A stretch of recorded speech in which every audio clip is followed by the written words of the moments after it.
우리는 신앙생활하면서 때로는 우리가 맡은 사역, 또 우리가 해야 되는 그런 사역들을 정말로 기쁨으로 은혜로 감당하면 좋은데 때로는 그렇지 않을 때가 있습니다. 하기 싫은데 억지로 해야 되는 그런 때가 있습니다. 할 수 없이, 어쩔 수 없이 내키지 않지만 그래서 그 일을 감당할 때가 있습니다.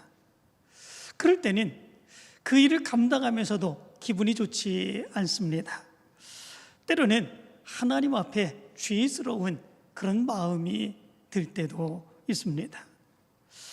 이런 모습에 대해서 우리가 이렇게 하기 싫은데도 억지로 하는 것을 통해서도 하나님이 역사하실까 의심이 들 때가 있습니다.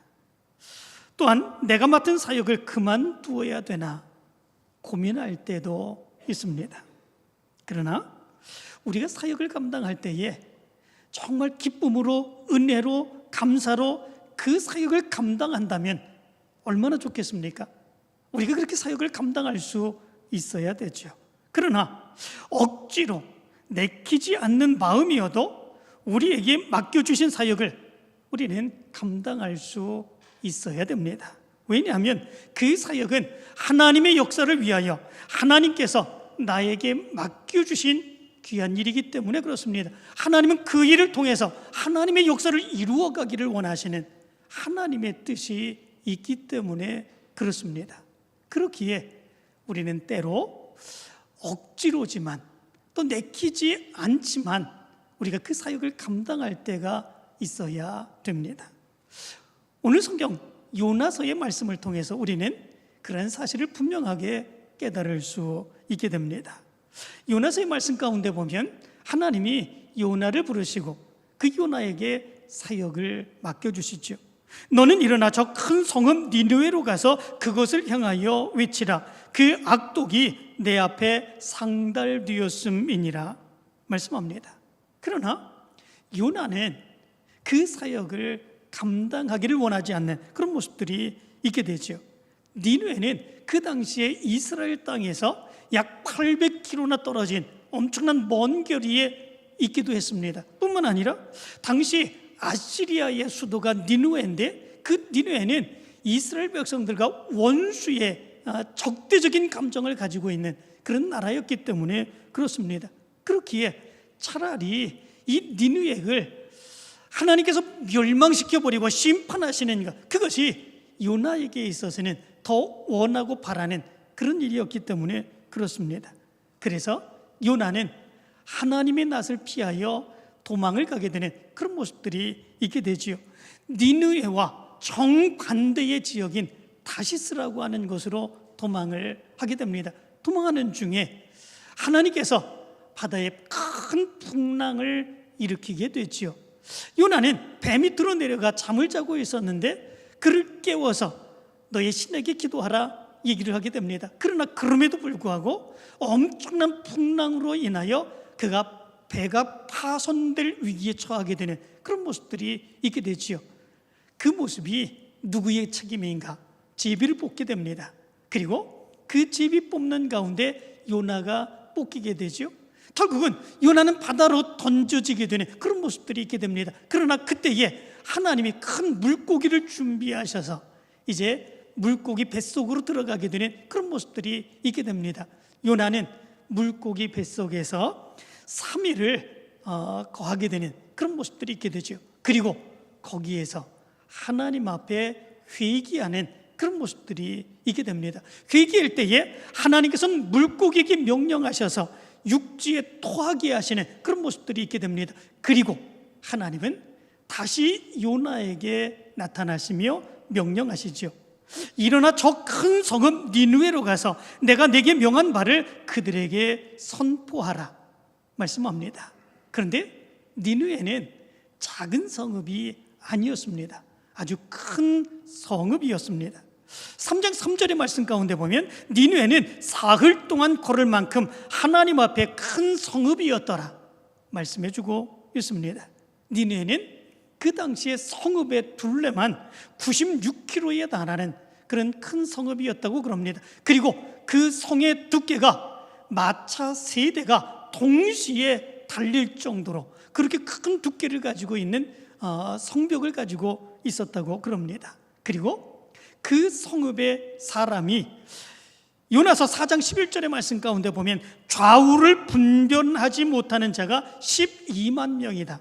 다시 말하면 어린 아이들이 12만 명이 되는, 그러면 어른들까지 포함하게 되면 학자들은 이야기하기를 그 성읍에 약 60만 명의 사람들이 살고 있었을 거다 얘기를 합니다.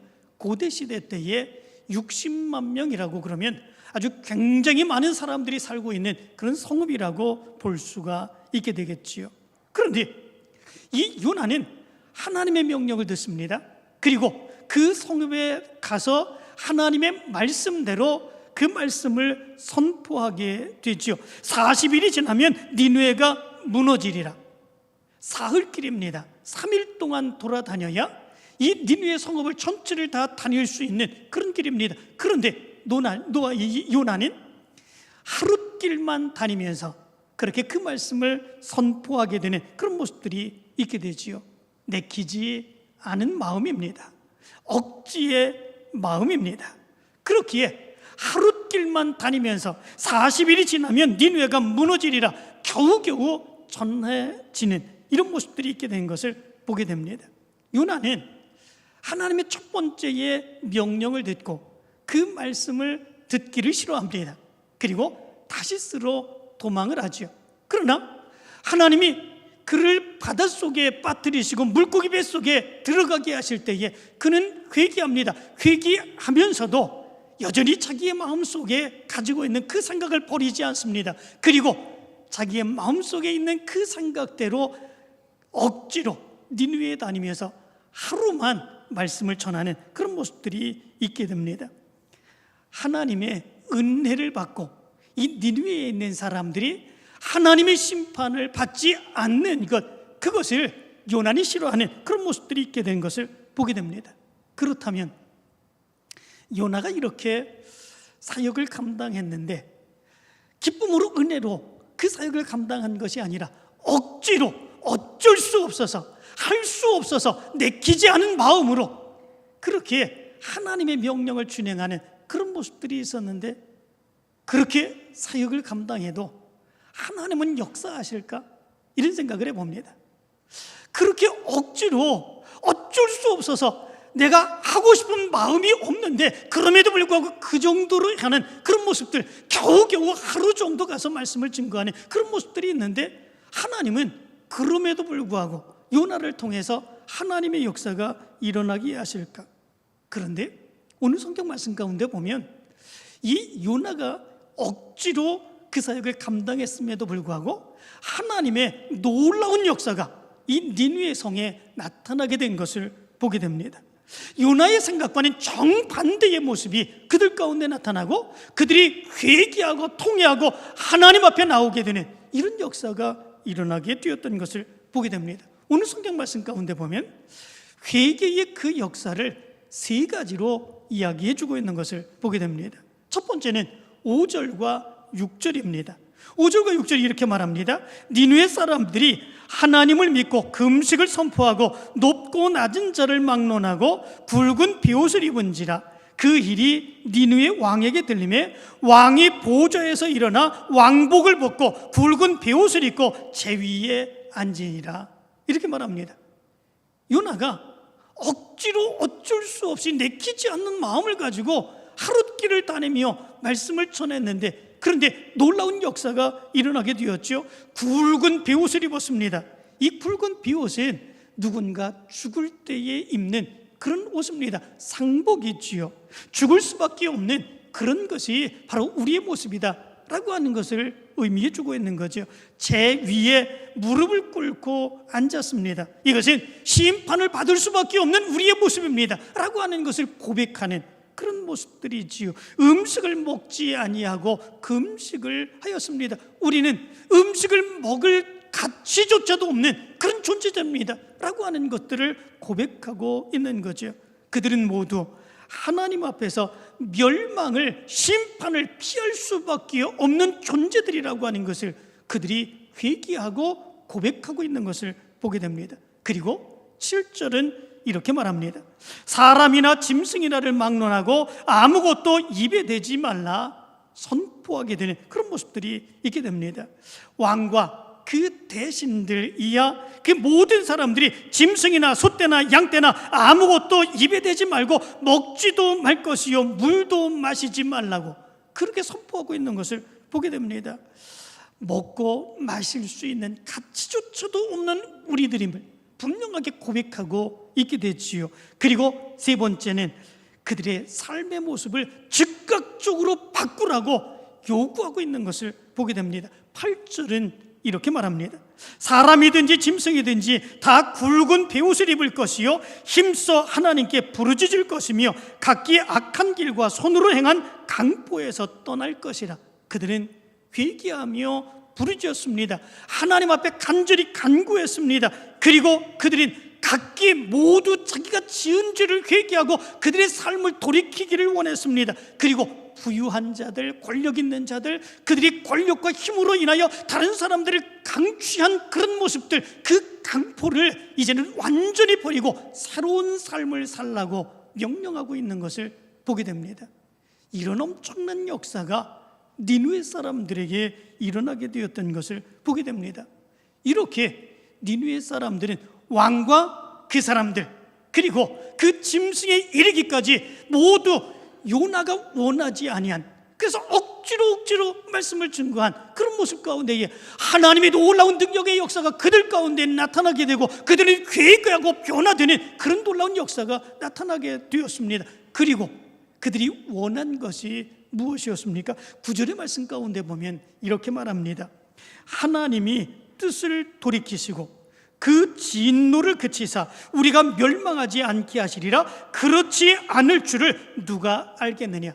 혹 하나님이 우리가 이렇게 회개하는 그런 모습이 있으면 하나님이 재앙을 내리시고 심판을 내리시고자 하신 것 그것을 거두시지 아니하겠느냐. 혹시 누가 알까? 라고 하는 그런 마음 가운데 그들은 철저히 회개하고 하나님 앞에 돌아오기를 원하는 이런 모습들이 있게 된 것을 보게 됩니다. 정말 회개의 진정한 모습이지요. 회개의 진정한 모습은 자기의 당위성을 주장하지 않습니다. 자기 옳음을 주장하지 않습니다. 그래도 내가 선하게 했는데, 그래도 내가 이렇게 열심히 했는데 하나님이 이걸 봐주시기를 바랍니다. 내게 왜 이렇게 진노를 받아야 되고 심판을 받아야 됩니까? 회개하는 사람은 그러하지 않습니다. 오직 하나님의 관대함과 하나님의 은혜와 자비만을 바라는 그런 모습들이 있지요. 하나님이 용서해 주시면 감사함으로 받지만 용서해 주시지 않는다고 할지라도 그 일을 내가 감당하겠습니다. 내가 책임지겠습니다. 바로 이 믿음의 모습이 진정으로 회개한 자에게 나타나는 그런 모습인 것을 보게 됩니다. 그런데 이것이 이방 사람들인 니느웨 사람들, 하나님이 진노하셔서 심판하시고 재앙을 내리기를 원했던 바로 니느웨 사람들에게 나타났던 그런 모습이었던 것을 보게 됩니다. 어떨 때 이런 역사가 일어났습니까? 요나가 하기 싫어서 내키지 않는 마음으로 억지로 가가지고 말씀을 하루밖에 전하지 않았는데 이런 놀라운 역사가 일어나게 된 것을 보게 됩니다. 이 모습을 보면서 하나님께서 어떻게 하셨겠습니까? 10절의 말씀을 보면 이렇게 말합니다. 하나님이 그들이 행한 것 곧 그 악한 길에서 돌이켜 떠난 것을 보시고 하나님이 뜻을 돌이키사 그들에게 내리리라고 말씀하신 재앙을 내리지 아니하시리라. 이렇게 말씀해 주고 있습니다. 하나님의 마음이죠. 하나님이 심판을 선포하게 하시는 그 모습은 저들을 진짜로 심판하시고자 하시는 그 모습이 아닌 거지요. 저들이 깨닫고 하나님께 돌이킬 때에 하나님께서는 그 모든 죄를 용서해 주시고 다시 받아주시기를 원하시는 하나님의 마음, 하나님의 뜻이 여기에 있는 것을 보게 됩니다. 그렇다면 이런 놀라운 역사가 어떻게 일어날 수 있게 된 것이겠습니까? 정말 요나는 내키지 않는 마음으로 오히려 니느웨 사람들이 하나님의 심판을 받아서 그들에게 재앙이 임하여 그들이 모두 멸망하기를 바라는 그런 마음이 요나의 마음이었습니다. 정말 내키지 않는 마음에 하루길만 다니면서 하나님의 말씀을 전하는 그런 모습들이 있었습니다. 그런데 어떻게 이런 엄청난 역사가 일어나게 된 것입니까? 니느웨 사람들은 하나님을 섬기는 그런 사람들이 아닙니다. 그런데 요나, 이 이스라엘 백성, 이방인인 그 사람이 니느웨에 가서 하룻길을 억지로 전하는 이 모습 가운데 어떻게 이런 역사가 일어나게 된 것입니까? 요나가 능력 있는 사람이었기 때문에 그렇습니까? 요나의 그 메시지가, 하룻길을 다니면서 전했던 그 메시지가 그 모든 사람들을 회개하고도 남음이 있는 엄청난 메시지였습니까? 그가 능력 있는 그런 사람이었기 때문에 그렇습니까? 사실은 그것이 아니지요. 그렇게 역사하신 것은 하나님의 역사였죠. 요나는 억지로 그 말씀을 증거하는 그 모습이 있었지만 하나님께서는 억지로 전한 그 말씀 가운데 하나님의 능력의 역사, 하나님의 계획하심의 역사, 하나님이 뜻을 이루시고자 하시는 하나님의 능력의 역사를 그들 가운데 임하게 하시는 하나님의 역사가 있게 된 것이죠. 여기에서 우리가 사역을 감당할 때에 그럼에도 불구하고 억지로라도 사역을 감당해야 되는 이유를 발견할 수 있게 됩니다. 왜냐하면 하나님이 우리에게 원하시고 우리에게 직분을 주시고 우리에게 사명을 주셔서 그 사역을 감당하게 한 것은 내가 원해서 그 사역을 감당하게 한 것뿐만 아니라 하나님이 원하셔서 하나님의 뜻을 가지시고 하나님이 그 말씀을 주시며 감당하게 하시는 하나님의 역사이기 때문에 그렇습니다. 그렇기에 그것은 하나님이 원하시는 일입니다. 하나님이 뜻하시는 일입니다. 그 모습에 대해서 내 마음이 원한다고 내 감정이 그것이 좋게 보이지 아니한다고, 때로는 내가 그렇게 행한다면 다른 사람들이 나에게 뭐라고 그런다고 그 일을 그만둘 수 있는 일이 아니다라고 하는 것을 알 수 있게 됩니다. 하나님의 일입니다. 하나님이 나에게 맡겨주시며 내가 그 일을 행하는 것을 통해서 하나님의 놀라운 능력의 역사를 이루시기를 원하시는 바로 그 일이다 라고 하는 거죠. 그렇기에 우리는 억지로라도 하나님이 내게 원하셨기에 그 사역을 감당할 수 있어야 된다라고 하는 거죠. 뿐만 아니라 우리가 억지로라도 그 사역을 감당해야 되는 그 이유는 무엇이겠습니까? 그 일의 결과는 내 힘과 내 능력으로 나타나는 결과가 아니기 때문에 그렇습니다. 내 마음은 억지로 어쩔 수 없어서 그 일을 할 수밖에 없는 그런 일들이 있습니다. 그렇지만 그 일을 행할 때에 그 일의 결과는 내가 책임지는 것이 아니라 하나님이 책임져 주시고 하나님이 놀라운 역사를 일으키시는 하나님의 역사이다 라고 하는 것을 우리는 분명하게 깨달을 수 있게 된다라고 하는 것이지요. 우리는 때로 하나님의 사역을 감당하기를 원하지 않을 때가 있습니다. 그 일이 무엇 때문에 그렇습니까? 그 일은 그 일의 결과까지도 내가 책임져야 된다고 생각하는 그런 모습들이기 때문에 그렇습니다. 나는 힘이 없습니다. 나는 능력이 없습니다. 내가 그 일을 어떻게 감당합니까? 그 일을 감당함으로 인하여 하나님이 행하시는 놀라운 역사가 나를 통해서 드러나야 되는데 내가 어떻게 그런 일을 다 감당할 수 있겠습니까? 그 일을 감당하지 못하게 된다면 많은 사람들이 나를 비난하고 조롱하는 그런 모습들이 있을 터인데 내가 그것을 어떻게 감당할 수 있겠습니까? 나는 그 일에 책임을 질 수 없습니다. 때로는 많은 사람들이 그 일의 결과까지도 자기가 책임져야 되는 것으로 생각하며 그 일을 감당하지 아니하려고 할 때가 많이 있습니다. 그러나 하나님은 우리에게 그것까지 요구하시는 것이 아님을 분명하게 알 수 있습니다. 내가 내키지 않는 마음을 가지고 그럼에도 불구하고 그 사역을 감당할 때에 하나님의 능력으로 하나님의 역사로 하나님의 역사를 부어주시는 그 결과까지도 책임져 주시는 하나님의 역사가 있음을 오늘 성경은 우리에게 가르쳐 주고 있는 것을 보게 됩니다. 이런 모습을 우리는 예수 그리스도께서 십자가를 지실 때에도 이런 모습들이 나타나게 된 것을 보게 됩니다. 마태복음 27장 32절의 말씀을 보면 나가다가 시몬이란 구레네 사람을 만나매 그에게 예수의 십자가를 억지로 지워 가게 하였더라. 이렇게 말씀해 주고 있습니다. 구레네 사람 시몬, 그는 그 당시에 십자가를 대신 져야 되는 가장 수치스럽고 가장 모욕적인 그런 일을 당했습니다. 그 당시에 로마 군인들은 그들이 행진을 하고 다른 곳으로 옮기는 과정 속에 많은 물건들을 옮겨야 되는 일이 있으면 그 주위의 사람들을 아무나 붙들고 그것을 옮기게 하는 그런 자격을 가지고 있었다고 그럽니다. 그럴 때에 약 오리 2kg 정도는 그들에게 짐을 지어 가게, 비용을 주지도 않고 가게 하는 그런 모습들도 있었다고 그러죠. 구레네 사람 시몬은 바로 그런 사정 가운데에 예수의 십자가를 억지로 질 수밖에 없는 그런 모습들이 있게 되었던 거죠. 그런데 억지로 그가 십자가를 지고 싶은 것이 아닙니다. 모욕적인 것이고 수치스러운 바로 그 십자가였습니다. 그런데 그 십자가를 지었을 때 그 결과가 어떻게 나타났겠습니까? 마가복음 15장 21절의 말씀 가운데 보면 이렇게 말합니다. 마침 알렉산더와 루포의 아버지인 구레네 사람 시몬이, 이렇게 말씀해 주고 있습니다. 이 구레네 사람 시몬이 누구의 아버지인지를 여기서 말씀해 주고 있죠. 알렉산더와 루포의 아버지라, 이렇게 말씀해 주고 있습니다. 그리고 그 이후에 사도 바울이 사역을 감당할 그때에 로마서 16장 13절의 말씀 가운데 보면 이렇게 말합니다. 주 안에서 택하심을 입은 루포와 그의 어머니에게 문안하라. 그의 어머니는 곧 내 어머니니라. 이렇게 말씀해 주고 있는 것을 보게 됩니다. 구레네 사람 시몬, 그는 억지로 예수 그리스도의 십자가를 지고 갔습니다.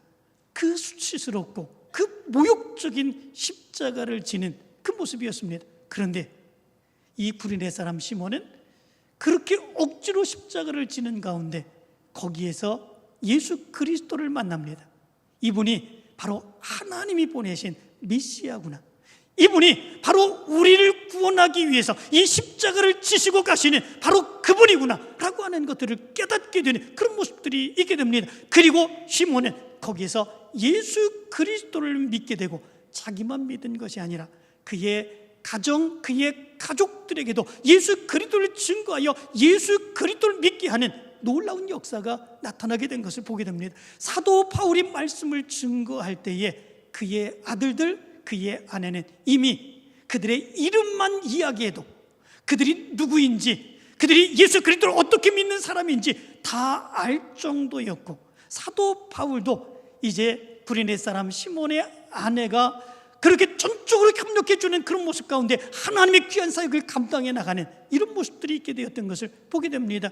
구레네 시몬의 아내를 향하여 사도 바울은 그는 내 어머니라, 그를 통해서 얼마나 많은 은혜를 받았는지, 어떻게 해서 그런 역사가 일어났습니까? 억지로 그 십자가를 지는 가운데 이런 역사가 일어나게 되었던 거죠. 억지로 십자가를 지는 가운데 그 가운데서 하나님은 역사하셨습니다. 그의 마음을 움직여 주셨습니다. 그의 생각을 움직여 주셨습니다. 예수 그리스도를 믿게 하고 하나님의 놀라운 능력의 역사를 얻게 하는 그 역사가 바로 구레네 사람 시몬과 그를 통해서 나타나게 된 것을 보게 됩니다. 놀라운 역사이지요. 하나님은 이렇게 내가 생각할 수 없는 그 모습으로 역사하는 경우들이 많이 있는 것을 보게 됩니다. 하나님의 역사는 내가 일으키는 것이 아닙니다. 그 결과는 내가 책임지는 것이 아닙니다. 하나님이 역사하시는 것입니다. 하나님이 변화시키시고 하나님이 역사하시면서 놀라운 능력의 역사를 보여주시고 하나님이 감당하게 하시는 하나님의 역사를 이루시게 하는 것입니다. 그것이 하나님이 행하시는 역사이지요. 그렇다면 여기서 우리는 이런 생각을 해볼 수 있게 됩니다. 하나님의 사역을 감당할 때에 은혜와 기쁨과 감사로 그 사역을 감당한다면 그러면 어떤 일들이 일어날 수 있을까? 억지로 내키지 않는 마음 가운데에 그 일을 감당해도 하나님께서는 놀라운 능력의 역사를 일으키셔서 이렇게 놀라운 역사, 우리가 생각할 수 없는 그런 역사를 하나님이 일으키시는데, 그런데 나를 향한 하나님의 역사가 있음을 믿으며 은혜와 감사로 기쁨으로 적극적으로 뜨거운 믿음의 열망을 가지고 우리가 그 사역을 감당해 나간다면 하나님은 어떻게 역사하실까? 사도 바울은 고린도후서 12장 15절에서 이렇게 말합니다. 내가 너희 영혼을 위하여 크게 기뻐함으로 재물을 사용하고 또 내 자신까지도 내어주리니 너희를 더욱 사랑할수록 나는 사랑을 덜 받겠느냐. 사도 바울은 그가 하나님께서 그를 택해 주시고 변화시켜 주시고 하나님의 사역을 감당하게 해주신 그 은혜와 감격을 가지고 그 사역을 감당했습니다. 그 은혜와 감격이 너무 커가지고 자기에 있는 모든 재산을 허비하며 나눠주며 하나님의 사역을 감당했습니다. 그리고 그렇게 사역을 감당하는 그런 마음 가운데에 내가 내 자신도 다 내어주고 너희를 더욱더 사랑하면 그러면 나는 하나님으로부터 예수님으로부터 덜 사랑을 받겠느냐? 아니다. 오히려 더 큰 사랑을 받아서 하나님의 더 놀라운 능력의 역사가 나타날 줄 믿는다. 사도 바울은 바로 그런 믿음을 가지고 사역을 감당했던 것을 보게 됩니다. 그 모습을 통해서 어떤 역사가 일어났습니까? 사도 바울에 대해서 그렇게 비난하는, 그렇게 비난하며 그리고 사도 바울을 무시했던 고린도 교회 성도들이 회개하는 역사가 나타납니다. 그리고 그들이 사역을 감당하는 역사가 나타납니다. 사도 바울처럼 복음을 증거하는 그런 역사가 그들을 통해서 드러나게 되고 교회와 그리고 복음의 역사가 전 세계로 증거되는 놀라운 역사가 일어나게 되는 것을 보게 됩니다. 정말로 기쁨과 은혜와 감사함의 모습으로 우리가 사역을 감당해 나간다면 하나님의 더 큰 역사가 우리를 통해서 드러나게 된다고 하는 사실을 얘기해 주고 있는 것을 보게 됩니다. 이 시간에 오늘 말씀을 한번 생각해 보시기를 바랍니다. 억지로 할 수 없어서 내키지 않는 마음으로 40일이 지나면 니느웨가 무너지리라. 이 요나는 그 말씀을 증거했습니다. 그런데도 불구하고 하나님은 그 재앙을 거두시며 하나님의 놀라운 역사를 부어주셨습니다. 그렇다면 우리가 우리에게 맡겨주신 그 하나님의 사역, 기쁨과 은혜와 감사로 더 열심으로 열정을 가지고 사역을 감당해 나갈 때에 어떤 역사가 일어날 수 있겠습니까? 그때 일어났던 그 역사보다도 더 큰 역사가 우리를 통해서 일어나게 되지 않겠습니까? 이제 여러분들 통해서 이 믿음의 역사가 있게 되길 간절히 축원합니다. 사역을 감당해 나가는 그런 모습 가운데 기쁨으로 은혜로 감사로 나를 통해서 하나님의 역사가 일어나기를 원하며 그 사역을 감당하기를 원합니다. 때로는 여러 가지의 사정이 있어서 형편이 있어서 때로는 내가 억지로 내키지 아니하는 그 마음을 가지고 사역을 감당할 때도 하나님 그럼에도 불구하고 요나에게 일어났던 하나님의 놀라운 능력의 역사를 나에게도 일으켜 주시기를 원합니다. 구레네 사람 시몬을 통해서도 일으켜 주셨던 하나님의 놀라운 능력의 역사를 나를 통해서도 일으켜 주시기를 원합니다. 이 마음을 가지고 사역을 감당하셔서 하나님의 놀라운 역사가 여러분들 통해서 드러나게 되길 간절히 축원합니다.